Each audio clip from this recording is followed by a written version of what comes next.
এমবাপ্পের ফিনাল্টি মিসে প্রথম half time শেষ হয়েছে মরক্কোর সাথে।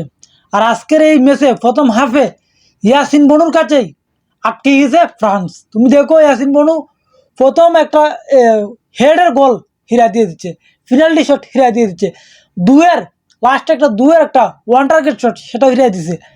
মানে আজকে ইয়াসিন বনুর কাছেই সম্ভবত ফ্রান্স আটকে গেছে। মানে এর মধ্যে ফিনাল্টি শটে মিস এমবাপ্পির, এই ফিনাল্টি মিসে হাফ টাইম শেষ হয়েছে ফ্রান্সের।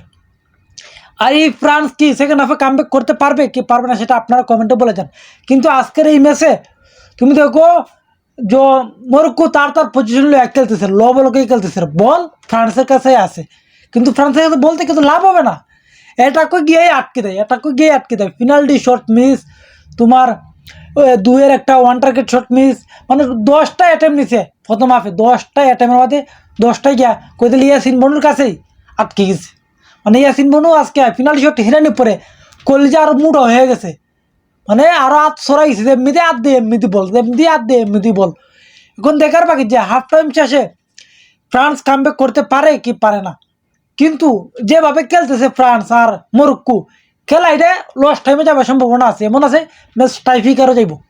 প্রথম হাফ দিকে খেলা যে ধরন বুঝতেছি, যদি এইভাবেই খেলার ধরন সেকেন্ড হাফও চলে যায় তাহলে এই ম্যাচ সম্ভবত এক্সট্রা টাইমে যাইব, টাইফিকারে যাইব। আর টাইফিকারে গেলেই কিন্তু ফ্রান্সে মারা খাই লিব, এটা গ্যারেন্টি। কারণ সবচেয়ে বড় ভুল হয়ে গেছে কোনো যে এমবাপ্পি ফিনাল্টি শট মিসের সাথে সাথে কিন্তু পুরো টিমটা একটু নার্ভাস লাগতেছে, এমবাপ্পিরও অনেকটা দুর্বল লাগতেছে, নার্ভাস লাগতেছে। ফিনাল্টি শট মিসের পরেই তারা কিন্তু অনেকটা কুইচে পাওয়া যাইতেছে না। এখন দেখার বাকি একটাই যে ফ্রান্স কি কামব্যাক করতে পারবে কি পারবে না। আপনারা কি কোন সেকেন্ড হাফে ফ্রান্স কামব্যাক করতে পারবে কি